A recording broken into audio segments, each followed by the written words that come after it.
I'm excited for you to hear this interview that I did with Ray Williams.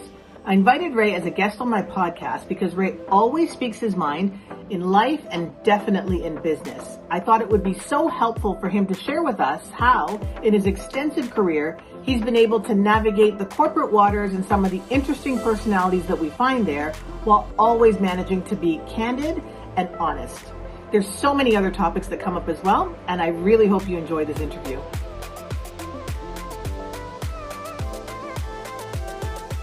Well, welcome to my lemonade stand. Today, we're really happy to have Ray Williams as our guest.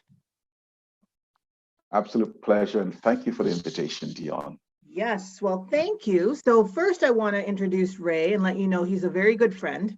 But over and above that, he's also the managing director and vice chairman of financial markets for National Bank Financial. Ray has spent most of his career in capital markets, and we're going to talk about that a little bit. But equally impressive is his strong commitment to his community. So both myself and Ray actually met through the Canadian Association of Urban Financial Professionals many, many moons ago.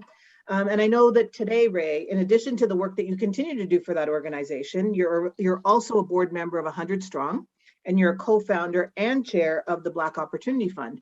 And it's going to be interesting for us to get into some of those details this morning. But I wanted to start out with just talking about your career a bit.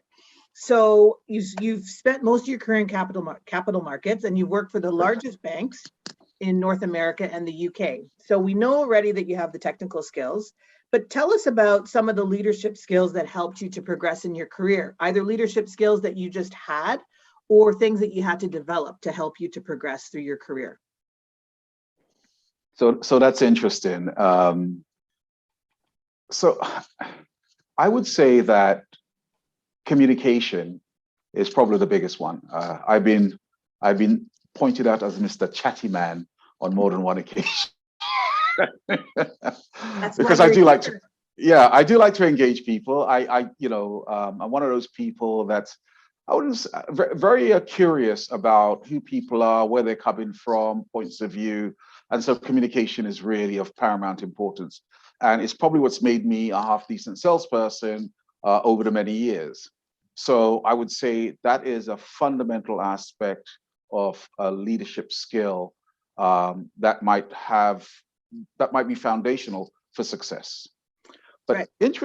Interestingly enough, I would say where I've garnered and gained the greatest amount of direction to help create success in my business world is actually in my work from a volunteer perspective.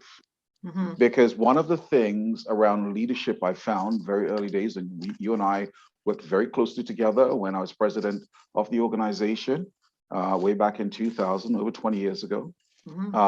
What I found and what I learned was that in order to create some degree of success, you had to ensure that those that you were working with bought into the notion of what you're working towards. And that was super important.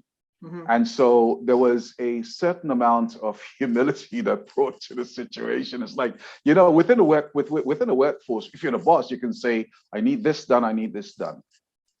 That person essentially has to get that done because it's going to be part of the assessment, appraisal, etc. When you're working and when you're engaged in a volunteer organization, notwithstanding the fact that you have a title within the organization, you still have to convince people along the way with regularity until such time that there is comfort that you're all walking the same path. And I heard a phrase used not too long ago, which I'm like, I think I'm one of those people. And the phrase was servant leader. Yep. And I heard that, I was like, wow, that's a really interesting one. And I think when I think about it, I think that's my style. That is my style. I'm a servant. And so I would say I've taken some of that approach from the volunteer aspect and inoculated it into my professional arena. And I think that has actually been more helpful for me along the way in terms of creating success in my engagement and my communication with not only my peers, but my direct reports as well. Okay, nice. And yes, I can totally see that in terms of in reality, I don't actually think we can actually force people at work really to do what they need to do. I mean, there's performance management, there's all kinds of other things, but really Sure. the best way to get people to do things is, like you said, get the buy-in, engage them, have them all be on the same team. And yes, I can totally see what you're saying in terms of the community work. So then let's jump to the community work, since you've already gone there. So being a busy professional as you are, under normal circumstances, you'd be on a plane like once a week. Yep. So, well, you kind of answered my question, which is I was going to say, why is it that you choose to be so engaged with your community work as opposed to doing something that might be more practical for somebody as busy as you are, which is, writing a check, going to galas and stuff like that, but you don't do that. You take leadership roles and you actually get your hands dirty. So is it really that piece in terms of really the growth that you get in addition to the good work that those organizations are doing? Yeah, so it's an interesting combination, and you're quite right. You could simply write the check. I mean, that's easy enough to do, and I do write a check as well. The difference is that I've found over the years, I remember the very first time someone said something to me that made me sort of sit back and think, was actually Marianne Chambers. And she made a statement which baffled me. And the statement was that volunteerism is its own reward. And I really didn't understand it at the time she made it. But then over a period of time, I started to understand what she meant by that and the depth of the statement. So I think for me, participation is key. As you may remember, that was something that I was very, very keen on. I'm still very keen on. Yes. Participation and engagement means that you're getting involved in a way that simply writing a check will never have you be involved. Mm-hmm. Okay. And when you participate, the relationships you develop, the insights you gain, the understanding you walk away with, I think allows you to become a more compassionate human being. And that's quite funny, especially for someone like myself. Many of the people who may have known me in my younger years say, Ray Williams, compassionate, what the hell are you talking about? I do believe I have become a more compassionate human being. I think I've become more understanding. And maybe that's just simply a matter of age. But I think the participation and engagement with community goes an awfully long way to showing you perspectives. And also, it has helped to keep me very grounded.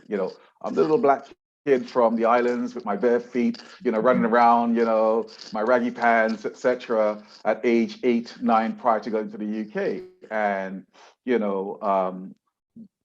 that was a time where my feet was firmly grounded in the soil. And I'd like to think to this day, because of my ongoing engagement with community, that continues to allow me to be fully grounded in the soil. Yeah, agreed. And actually what I would also add from my experience as well when we worked together is it also gave me an opportunity to really stretch professionally as well, because when you're in a volunteer organization, you don't have a marketing department and a communications team and the finance team. Like, everybody kind of pitches in where they can, and it really allowed me to stretch and do things that were outside of the scope of what I was doing professionally at the time.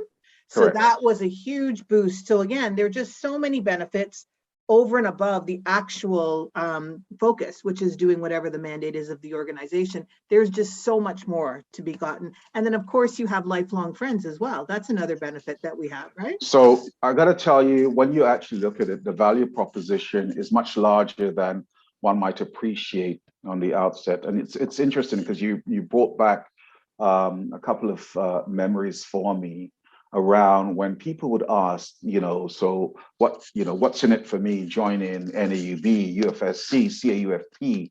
And it's like, well, you probably have a professional role, as you quite rightly pointed out, within the capacity of the work that you do.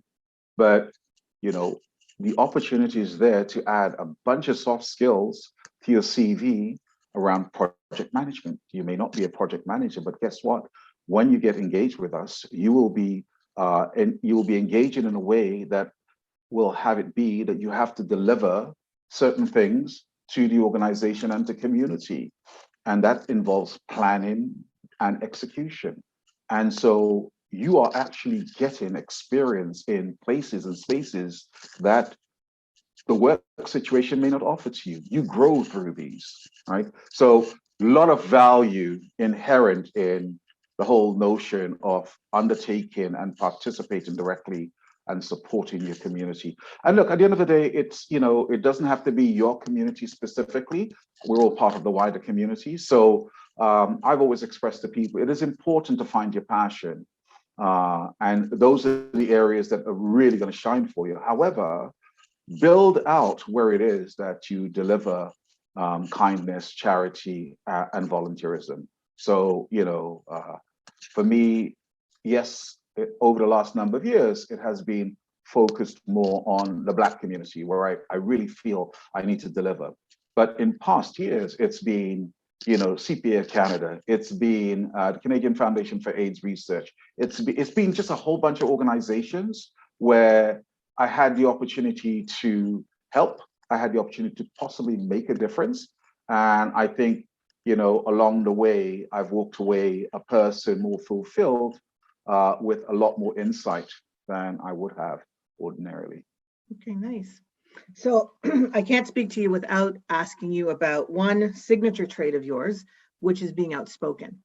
So, right. So one of the things that people could rely on with you is that they always know where they stand with you. You don't suffer fools. And also in today's business environment where we talk so much, like the word candor is thrown around a lot and the value of candor. We also talk about people being able to show up at work as who they are, as opposed to having to try to pretend to be somebody that they're not. But again, given your long tenure, because now you're an elder in the business world, I can imagine that sometimes that would have worked out really well. And there might have been some times where it might not have worked out as well for you. Not everybody's happy to hear candid feedback. So I just also would like to hear, like, what's your perspective in terms of an effective way of always being honest and candid with your conversations and kind of staying out of hot water? Well, the two are not mutually exclusive. However, based on personal experience, I would have to say that there are costs associated with being blunt, with being candid, and with really just trying to maintain one's integrity. I would like to think that having worked in Bay Street for the last 31 years, that there is a reason why I still have engagement with clients I knew 30 years ago who've moved up the ranks like myself. And that has to do with a sense of honesty and integrity that I carry. I don't like baggage. There is a cost to not liking baggage because I prefer to speak my mind and get it off my chest, as it were, and be able to go to bed more often than not without that baggage. But there are costs. And so that candor that sometimes comes through, notwithstanding the fact that it comes from an honest place, not this, discounting the fact that hopefully what I'm stating is representative of what I think I see, and thus my truth. Those who are on the receiving end may not necessarily be as appreciative, if you will. And it's especially so if it is someone in a position of power that has the ability to impact your career. And I can say quite honestly, it has impacted my career along the way because of the fact that I speak my truth. Ultimately, I think you have to have a degree of comfort with yourself around what the potential ramifications might be, recognizing that on occasion it will be negative, right? So I've had setbacks because of that. If I was to provide any advice around how to balance that out, and me, when I look back, I would say I should probably have spoken less, listened more, and take the opportunity to be very, very tactical and maybe a little bit more strategic around when and how I spoke. Because looking back, I would say there were occasions when I spoke out because it was comforting for me to speak out, but it may not necessarily have addressed or defined in any way the future conversation, i.e. get a result that based on, the sacrifice you've just literally made, right? And it does end up being a sacrifice, as I mentioned, because there are negative outcomes sometimes for that. Mm-hmm. So I would say you have to be a little bit more balanced around how you speak out, understand your audience, and understand whether or not you speaking out there and then is sufficiently meaningful and will have impact. So I think what I'm hearing you say is that sometimes you might have just been wanting to get something off your chest, and that's kind of a short-term goal, as opposed to taking a pause to figuring out, okay, where do I really want to go? Where do I want this conversation to go? So kind of taking a bit of a pause. Correct. Yeah. Correct. And that's probably a reflection of my own impulsiveness in the past as well. Again, being a little bit older now, maybe not quite as impulsive, but you are fundamentally who you are. And so it sometimes helps to have either someone around you who understands and recognizes your passion that can maybe put a little curb on that in terms of guidance. Yep. And like I said, over time, I've obviously learned through maybe the hard way that speak out when it's important and it has the possibility of creating impact rather than speaking out simply because. Yes, but but it is very valuable, and I'm sure you're one of those people, and I'm sure you have some of those folks in your life where you know that when you talk to them, they're going to tell you the truth, and those are invaluable folks. So it is still something that's very worthwhile pursuing. And you talked about maintaining your integrity and so forth. So there's a big upside. So it's just a matter of figuring out to frame how you're actually going to deliver your message. Correct. So, and then I wanted to, so anybody who follows you on Instagram knows that food plays a very large role in your life.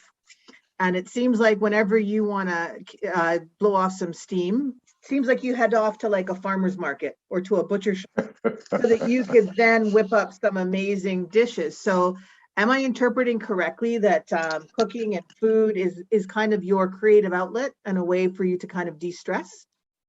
I would say that's pretty accurate. I mean, so I have a fundamental belief that food is the glue that brings the world together.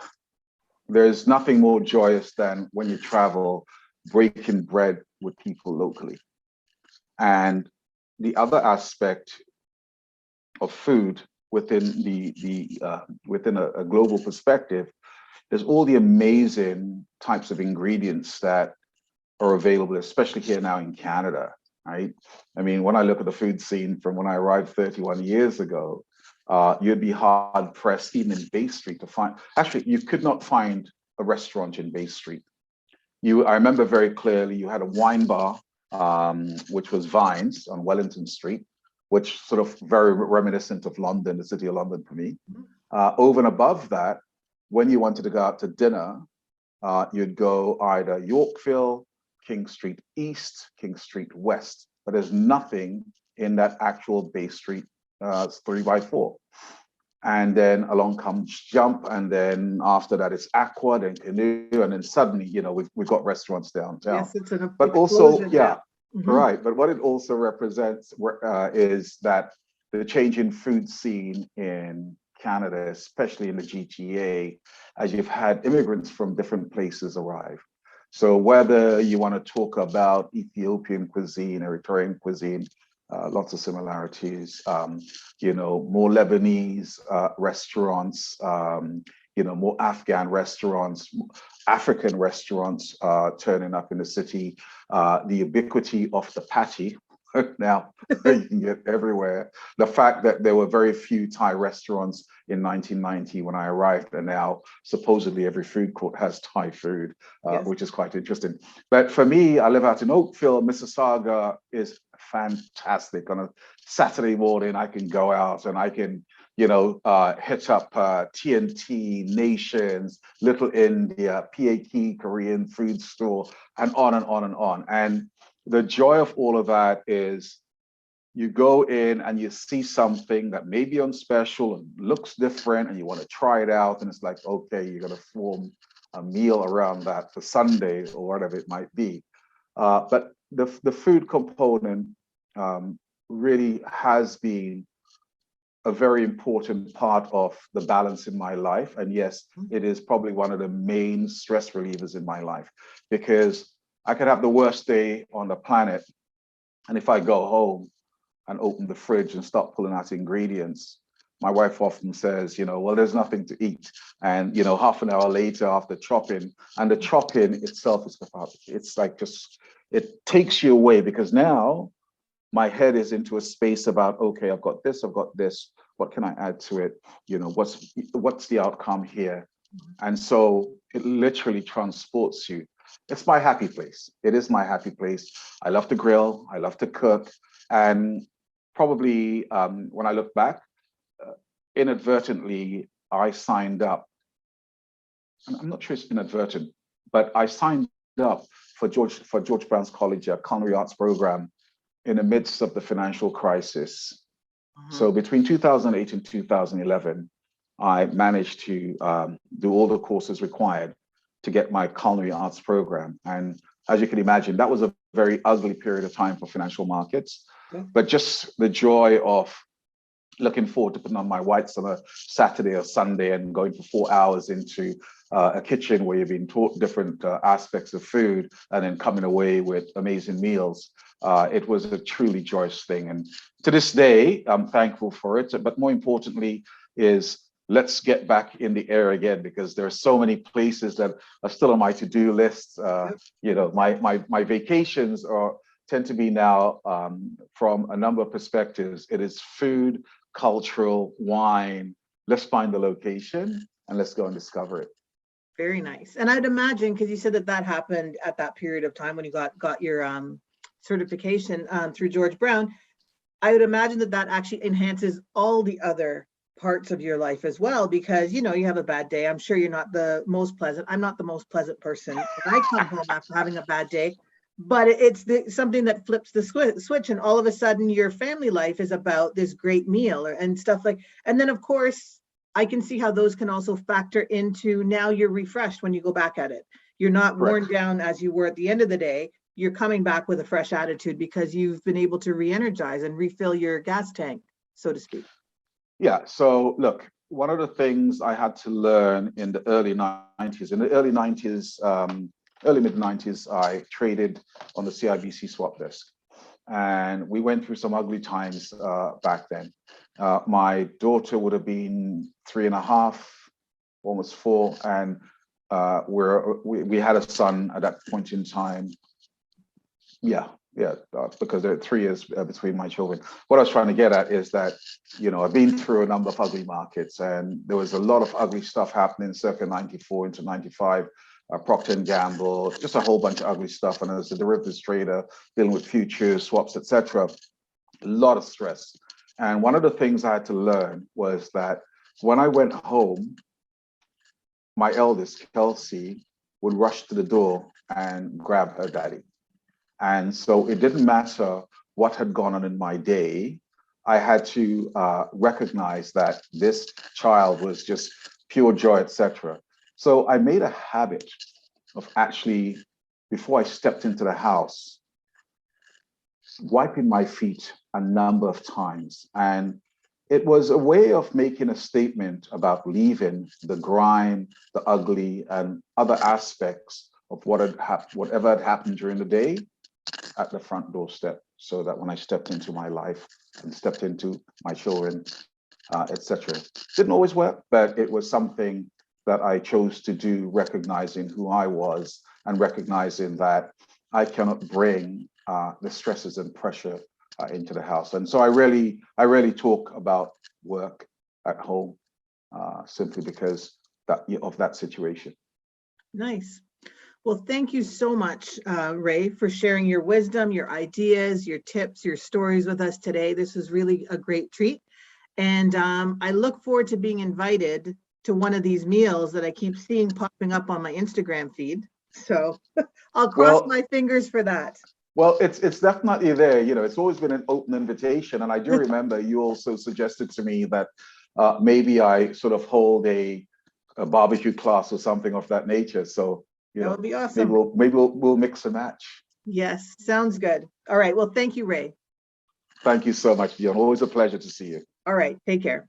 Bye for now. If you enjoyed that interview, please subscribe to my YouTube channel, My Lemonade Stand. You can also stream it off of your favorite podcast streaming platform. Looking forward to seeing you next time.